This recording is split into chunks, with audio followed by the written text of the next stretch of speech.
'cause nobody's needing that crack and cocaine. There's terrible trouble behind it. The 1980s was a strange and unusual time for the United States. A period of rapid expansion at all costs, and regulatory bonfires were common fare. Basically, the Reagan administration didn't understand how the economy needs to work and decided that it knew how it should work, and, well, you're all living in the end results of that, so you tell me how you think it's going. The reason I bring this up is because probably one of the defining pillars of 80s culture amongst a certain generation is an absolute adoration of 80s cartoons. The aforementioned regulatory bonfire allowed corporations to market merchandise to kids in ways never before seen until this point, eventually getting to the point where shows like He-Man and Transformers were realistically more toy commercial than actual substance. By the late 80s, it had gotten so bad that brands like the Teenage Mutant Hero Turtles had merch coming out that had zero connection to the show. Corporations slowly overplayed their hand and were kind of forced to pull back a bit, or at least get a bit more picky on exactly what they plumbed merch money into. Why do I bring this up? Drugs, ladies and gents. Drugs is the answer. Because while this rampant consumerism was going on in the foreground, slowly working away in the background, we had a little thing called the war on drugs. A movement that started as a positive preventative measure on university campuses in the 70s, designed to raise awareness of the dangers of long-term drug use and to help students learn techniques in order to avoid peer pressure, that quickly got snatched up by Nancy Reagan, who warped it into a full-blown movement fronted by a dozen or so busybody parents groups aimed at drilling home the message that if you did a weed, even once, you would fucking die, mate.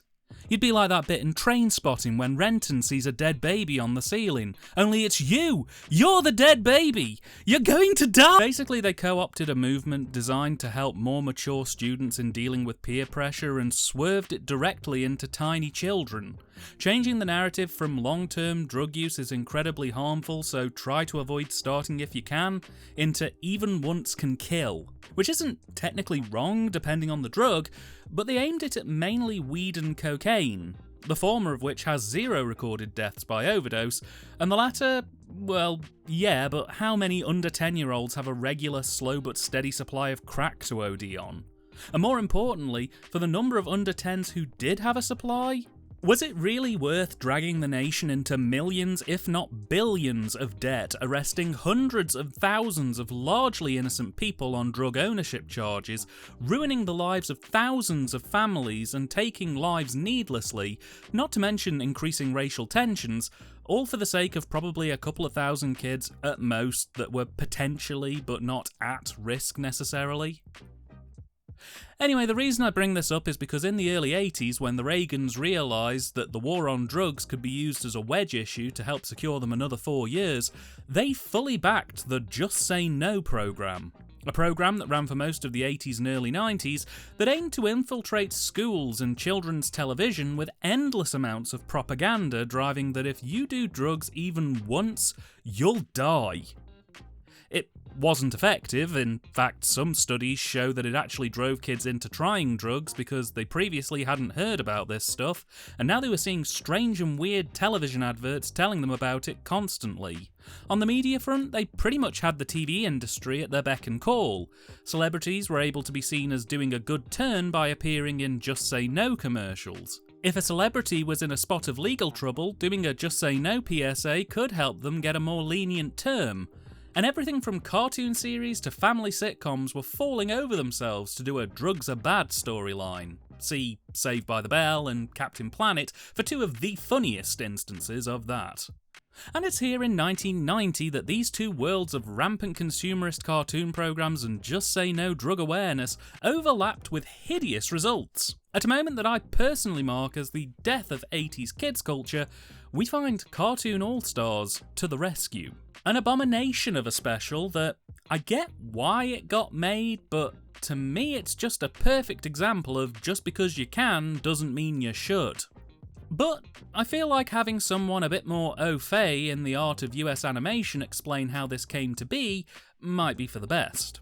So, I've enlisted the help of Scooby-Doo connoisseur and progressive fan of the moving image, Joe from Joe Goes Over, to help out with this one.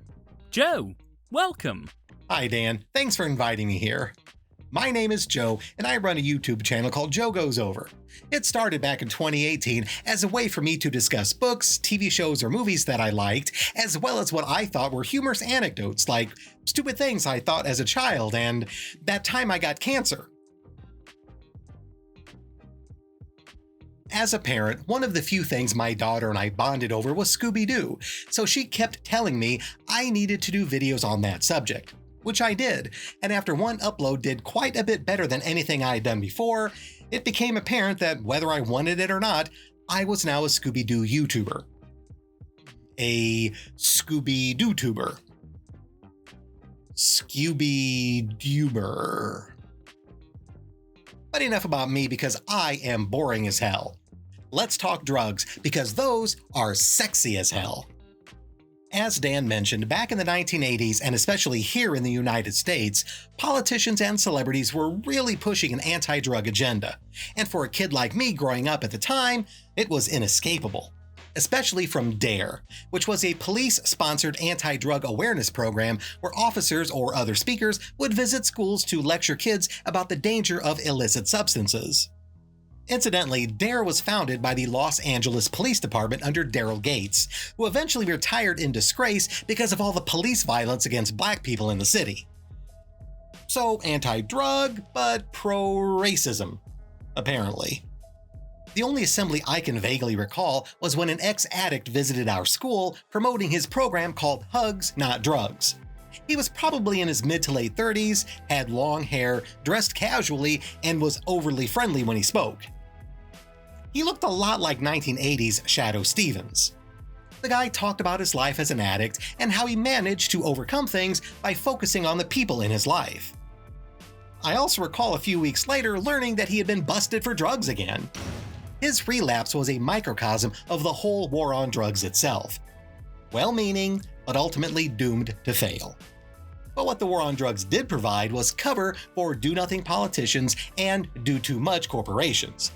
And what better conglomerate to participate in one of the media campaigns to protect kids from drug pushers than McDonald's, a company that was itself essentially a sugar and salt drug pusher to kids. To be fair, as far as greedy, evil corporations go, McDonald's is one of the better ones, as they have been running their Ronald McDonald House charities since the 1970s. Though an argument could be made that this was just the company attempting to distract from its own contribution to childhood obesity. Setting that aside, when the first Bush administration asked for help with their anti-drug and alcohol campaign, Hollywood was given a chance to atone for all those years of glamorizing drug and alcohol use. The Academy of Television Arts and Sciences Foundation pulled together a cartoon dream team of different animated characters from all over copyright holder heaven to produce a broadcast TV anti-drug special, with McDonald's stepping up to also manage the home video release. Just in case one might have missed the Ronald McDonald House Charities commercial that preceded the main feature on the VHS tape, they repeated it during the closing credits. I'm not about to make fun of disabled children, especially ones who needed the charity. But one of those kids looked a lot like Hunter S. Thompson with hair. Put a hat on him and stick a cigarette holder in his teeth, and you could practically smell the ether through the television screen. And some of your favorite cartoon characters will help you understand how drugs and alcohol can ruin your life. Bush's people once infamously lured a teenager to a park near the White House to get him to sell crack to an undercover agent just so they could arrest the kid and use the drugs as a prop for a future speech. This was such a ridiculous level of police entrapment, they had to give directions to the kid because he'd never even been to that part of the city before. I'm terrible at coming up with clever segues, so let's just say I'm thrilled to be here on Dan's channel. And now let's cut back to him. Great to have you aboard, man, and hey, while you're at it, how about you give us a rundown of what this thing's actually about? Good point, Dan. Sorry, but I do have a tendency to ramble. As a lifelong teetotaler, I have no idea what it's like getting drunk, let alone what it's like getting high. I have had several surgeries where they drugged me up to the point where I was droning on and on about such important topics like fruit stripe gum, but I have zero recollection of those moments. However, after watching Cartoon All-Stars to the Rescue, I think I have a reasonably good idea what an acid trip must feel like. It was appropriate to have a Hunter S. Thompson lookalike because, just as he did a lot of his writing while stoned, there's no way that everyone involved in this thing was sober. Our story opens with a crime, and I'm not talking about how the voice talent either didn't get paid or were paid very little for their work, considering the very large thank you in the closing credits to the Actors Union, which would have had to sign off on reduced payments to their members. No, the crime in question is theft of a child's piggy bank.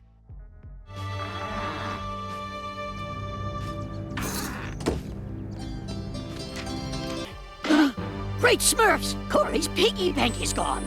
Okay, setting aside the whole magic comic book coming to life, there is no way that Papa Smurf could have seen the top of the dresser from that angle.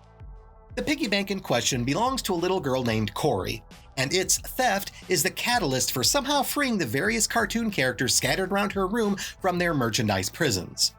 In addition to the Smurfs, Alf, Garfield, the Chipmunks, Winnie the Pooh, Kermit the Frog, and Slimer from the Ghostbusters make an appearance as they search for the missing piggy bank.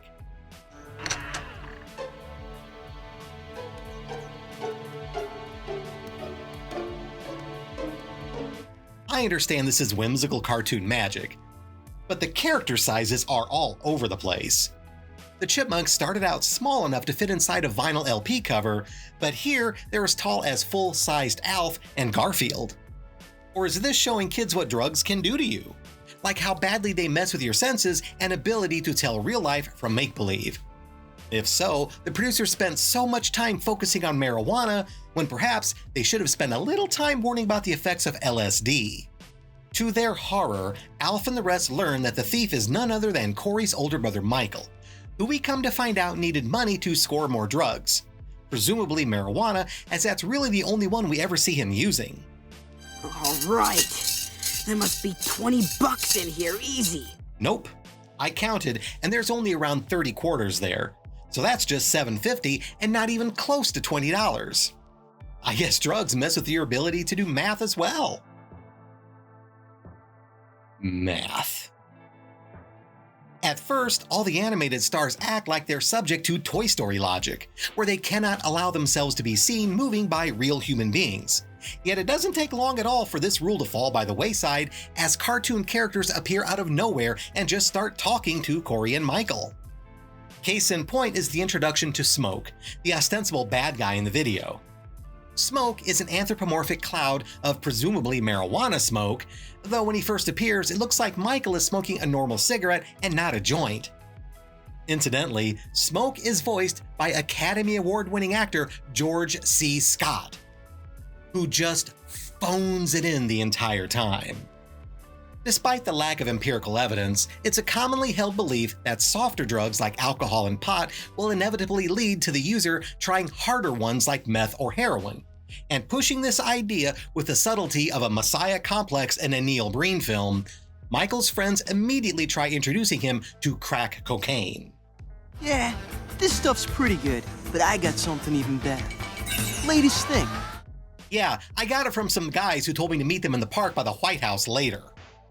Michael's first experience with crack is interrupted by the arrival of Bugs Bunny, who takes him on a journey through time and space to 2 years earlier so the teenager can see how and when drugs first took hold of him.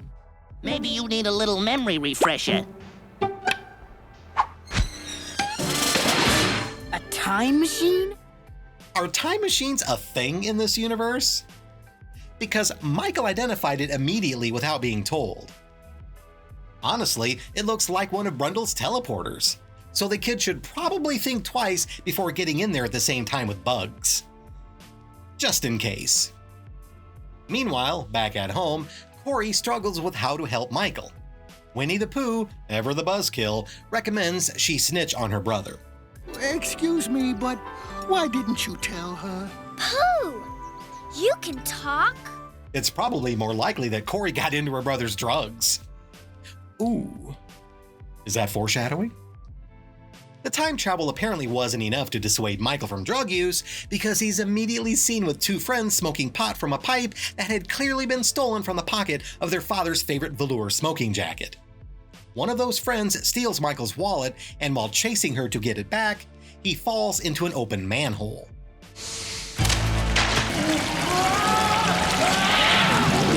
And judging by the color of the water, he fell into the sewers underneath Care-a-Lot. From here, Michelangelo and some Muppet babies share a roller coaster ride with Michael, representing the highs and lows of drug addiction and how it affects his mind. And I have to say, despite not liking roller coasters myself, the producers of this video are doing a really good job of making drugs look like a hell of a good time. After the obligatory musical number required in every 1980s children's special and a visit to his potential ruined future via Daffy Duck's crystal ball, Michael arrives back in his room just in time to keep his little sister from following his path after she discovers his hidden stash. Wait a minute. All we've seen Michael do so far has been smoking pot. But those are syringes. Is he also hooked on heroin? Because that's a ton more serious than marijuana. The show ends with Michael tossing out his drugs because it's just that easy to kick a bad habit. I should know because of how easy it's been for me to give up chocolate. Now back to Dan, while I am absolutely not off camera cracking open a fresh bag of Rolos. So, I'm just gonna call this thing what it is. It's scattershot propaganda wrapped in the bedclothes of A Christmas Carol. And that's pretty much all this is. Like, I can't lie, I was genuinely a little bit disappointed that this one wasn't as over the top or nuts as I was hoping it would be. Basically, once you get over the fact that this thing has much loved and very innocent cartoon characters talking about crack, joints and weed, it's actually just kind of by the numbers as far as these kinds of specials go. I think the biggest issue the script has really is it doesn't seem to have picked a lane for its intended audience. Michael is clearly a young teen. I'd put him at around 13, maybe 14 years old. And the majority of the special deals with the cartoons trying to past, present and future him out of doing drugs. Which is an immediate issue because a lot of the cartoons in this special would have been seen as babyish and instantly a turn-off for kids in that age bracket or slightly younger. Especially given that most of these cartoons hadn't been popular by this point in at least 5 years. It makes the whole thing feel a little how do you do fellow kids to me. But then the B-plot with his sister, Corey and Pooh is clearly aimed at a much younger child, who probably doesn't fully understand what drugs are and is basically trying to warn them off doing anything involving drugs, while also prepping them to warn adults if they see or hear anything about someone doing them. I think had they just picked one of those two plot lines and developed it from there, it would have resulted in a much stronger end product. But the fact they're trying to scoop up young kids and preteens into the mix means it can't really fully commit to either. It can't show the shocking effects of drug use because there's like 3-year-olds watching this, and they can't fully commit to the entry-level type plotline that they developed with Corey without turning off the preteens even further. As such, it kinda tries to do both and falls between the chairs, not quite managing to win over either crowd.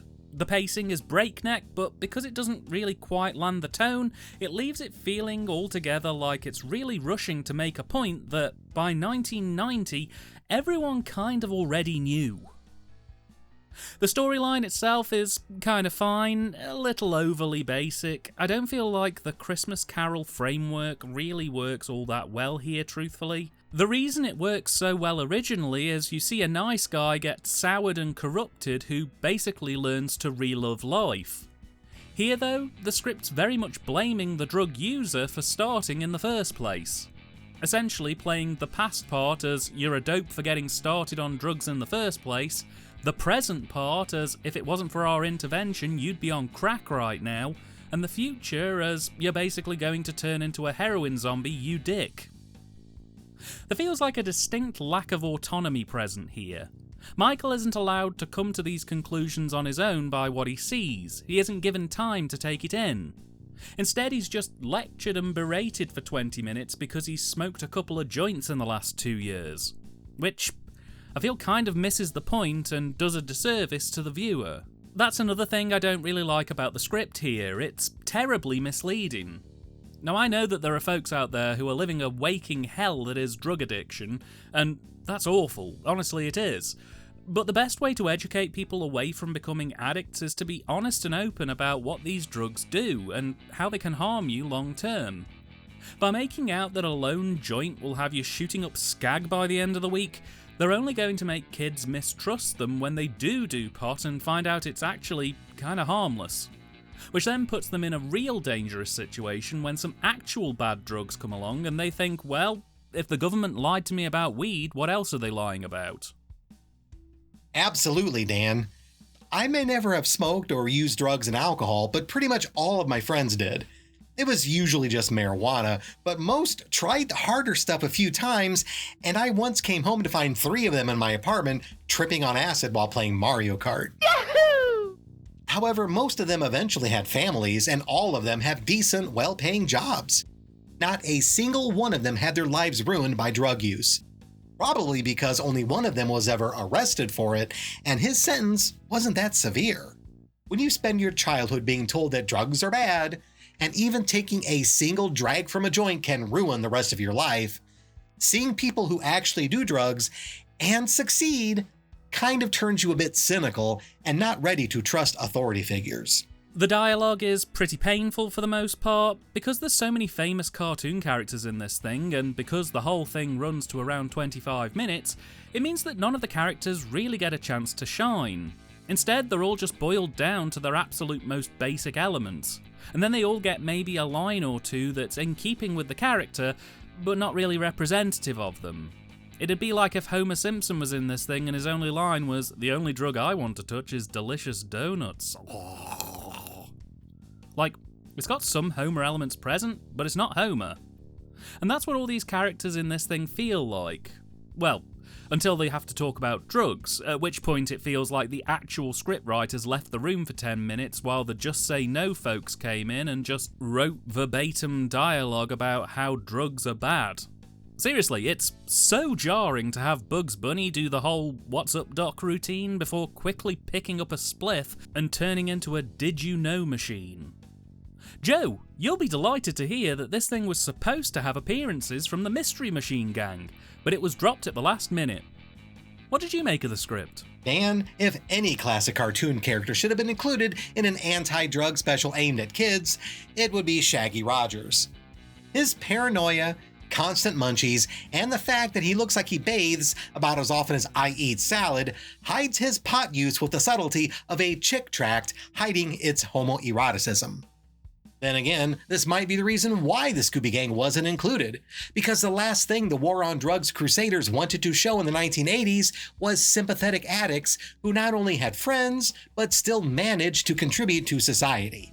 Now, as for the script, I felt it wasn't any better or worse than what was typical for cartoons of that era.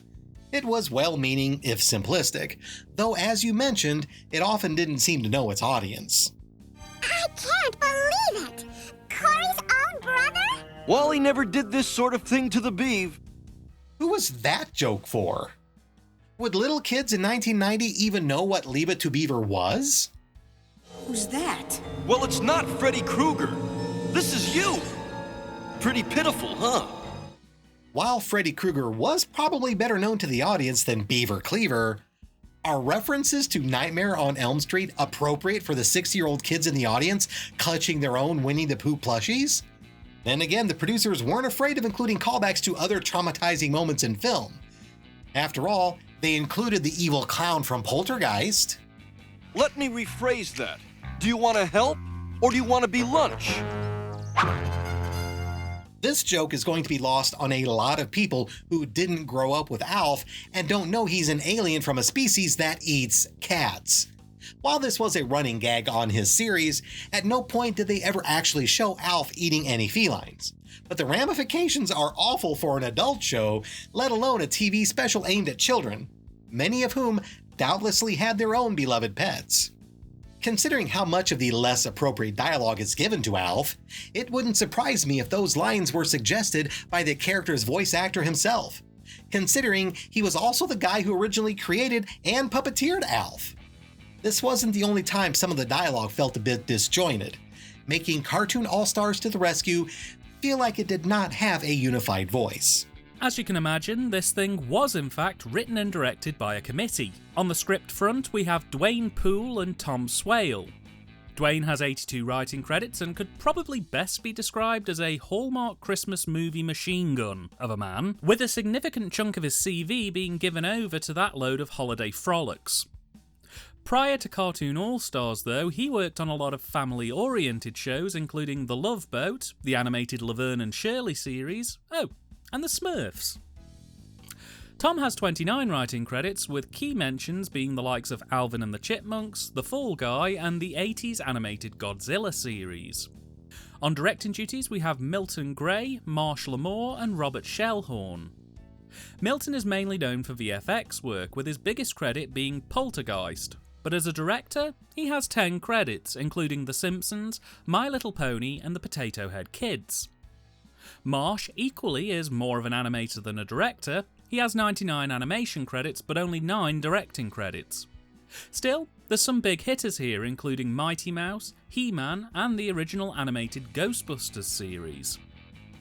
Finally, we have Rob Shellhorn, who has 62 animation credits, but again, only 10 directing credits.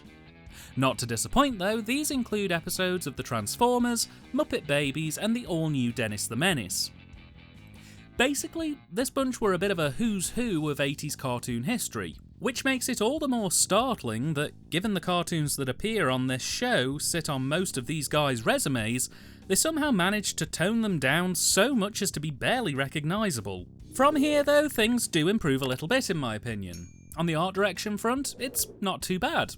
It's not exactly revolutionary, and it does feel a little bit like someone tried to force a mid-80s cartoon into an early 90s skin suit, but the models are all largely on brand, the visuals are colourful and largely interesting.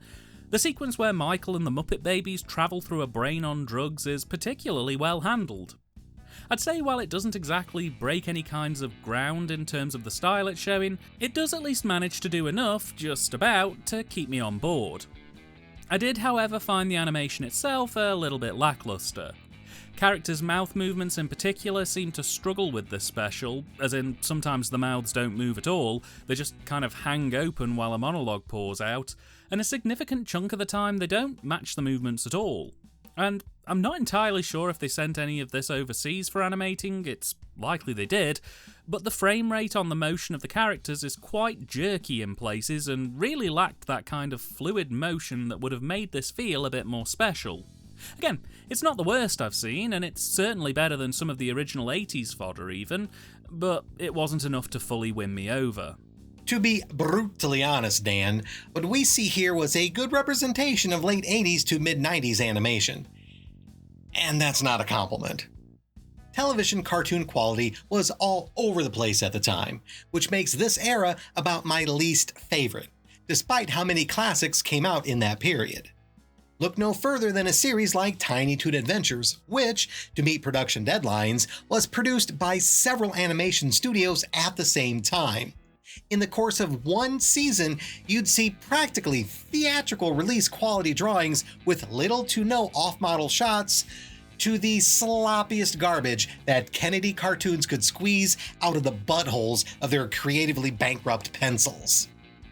Admittedly, Cartoon All-Stars to the Rescue was better drawn and animated than plenty of series on TV at the time, but it still suffered from the principal bane of almost all television cartoons: not enough frames. For those who aren't animation nerds, cartoons usually consist of what are called keyframes and tween frames. The main animator will draw a series of higher quality art showing just the beginning of the action and the end of the action. For example, to animate a character moving its arm like this, they might draw just the arm as it's pointing up, and then the arm as it's pointed to the side. These drawings are then handed over to an assistant responsible for drawing all the separate shots of the arm in between, or tween, the first two drawings. The more of these tween frames that are used, the more fluid and lifelike the animation. Unfortunately, the more frames used, the higher the cost to the studio, which is why the tweening is often cut very short for television animation, making the scenes feel jerky. Even for a show that seems to have been created for free by various companies donating their time and resources, the producers of Cartoon All-Stars to the Rescue couldn't break their penny-pinching habits.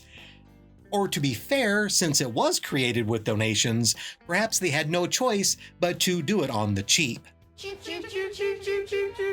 On the performance side of things, well, it's a bit of a milestone moment in animation history all round. Not only does this special mark the first animated voice acting foray for George C. Scott, but it also marks the first time in animation history that Bugs Bunny and Daffy Duck weren't voiced by Mel Blanc. And it's fine, again. Nothing that well and truly rocked my world, no major standout performances, but it was nice to see a load of original voice actors return to some much-loved characters for what would for many be their final outing. I just wish they'd really tightened up the dialogue, honestly, to help make these characters feel a bit less NPC-ish, because the talent can only work with what they have, and what they had is a list of facts and statistics masquerading as a script. As such, while most of them try their best, it's hard not to get the feeling that some of them realised this wasn't particularly good. Voice acting. My biggest nerd predilection right after my propensity for using pretentious words like predilection and propensity. As Dan said, there weren't any standout performances, but to be fair, that's because most of the talent simply gave their usual performances. It's hard to exceed expectations when the usual is already exceeding expectations. Cartoon All-Stars to the Rescue features the work of many classic voice artists. While none of the members of the Scooby Gang made an appearance, Don Messick, the voice of Scooby, and Frank Welker, the voice of Fred, and later Scooby, both appeared here voicing some of their other popular characters like Papa Smurf and Slimer. They weren't the only ones reprising their most famous animated roles either. Townsend Coleman returned as Michelangelo, Russi Taylor as Huey, Dewey, and Louie, Danny Goldman as Brainy Smurf, and Paul Fusco as Alf. Ross Bagdasarian Jr. and his wife Janice also reprised the Chipmunks, but the less said about them the better. It's hard to respect voice talent when it's essentially unintelligible, ear-splitting gibberish created by somebody in the recording studio holding down the fast-forward button. As always, Jim Cummings played Winnie the Pooh, but also Tigger, which is odd because Paul Winchell, the original voice of Tigger, was still alive and performing that character on a then-current Winnie the Pooh show along with Cummings. Apparently, for that series, Cummings was also the voice of Tigger in the majority of the episodes. It's unusual for a voice role to be recast like this because the voiceover community is generally tight-knit enough that most actors respect each other not to take over the role of a character if it already has an established performer still willing and able to do the booth work. In general, you have to be a really sleazy individual to usurp a role from a beloved actor. If health issues were the reason why Paul Winchell had to trade his Tigger duties with Cummings, that's understandable, but it's also feasible that Winchell wasn't willing to do any voice work for free or at reduced pay, even if it was for what was considered at the time a good cause. I'm not saying he wasn't a charitable man. I mean, the guy may have helped invent the artificial heart, but for what it's worth, Winchell was estranged from all of his children at the time of his death. There may have been a reason for that. Finally, the legendary Lorenzo Music once again played Garfield, and seldom has any voice ever matched a part more perfectly than this. After his death, no matter who they got to replace him, nobody will ever come close to perfecting that role. Especially you. Agreed, man. 100% agreed. And finally, the soundtrack. It's a totally tubular and radical MIDI rock pop thing. It's fine, again. It's a little bit dated and rubbish for the time, but honestly, I had no strong opinion on it.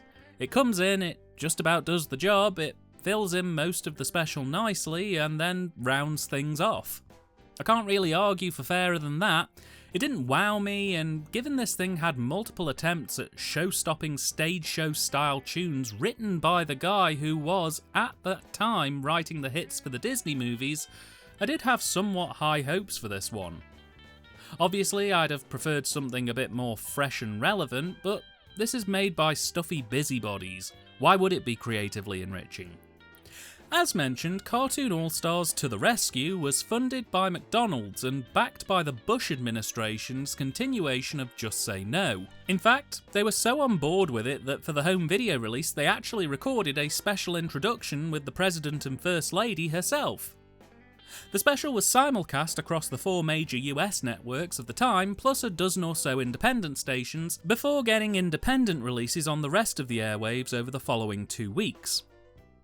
McDonald's largely funded the VHS release of this in 1990 as a way to try and keep momentum up on the campaign, but I think they kind of realised the major flaw with this more or less as soon as it was broadcast.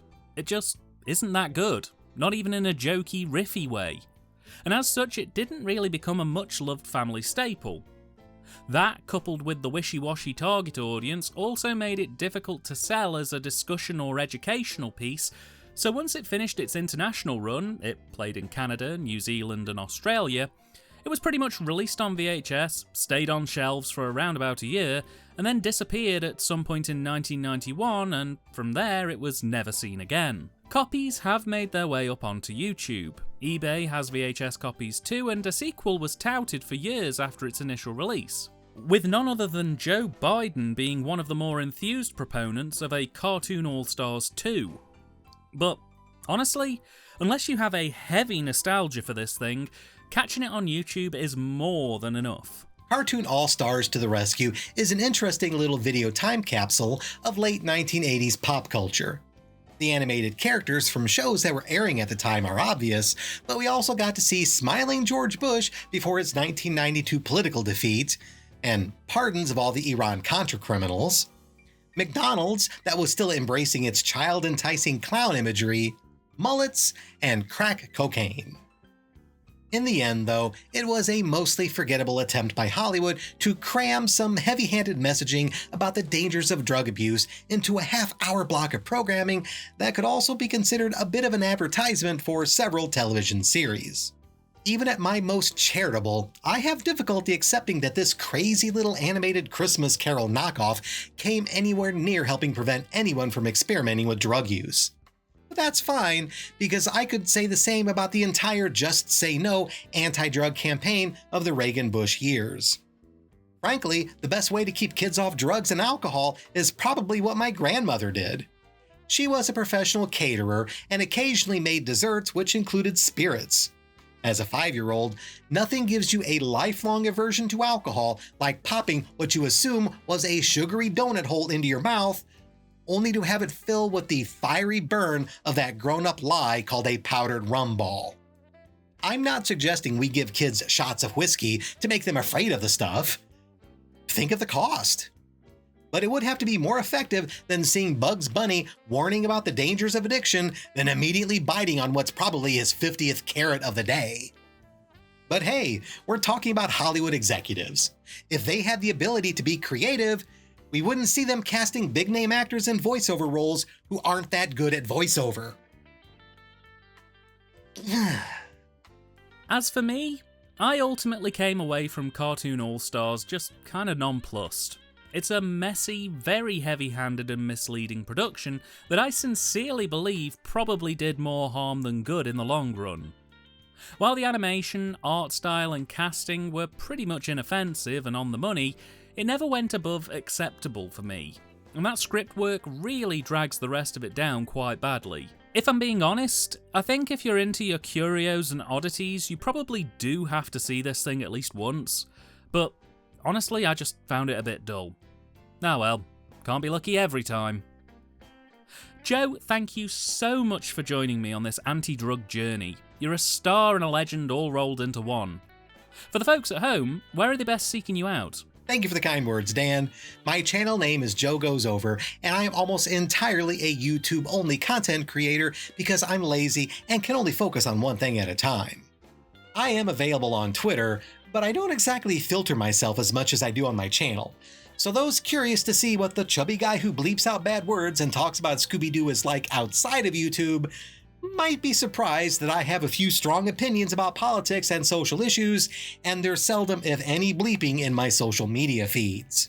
I had a lot of fun here today, Dan, and thank you again for inviting me to your side of the digital pond. Thanks again, man, and please do go and give him some love. Guy works his ass off for his content, and it's A+ in my book.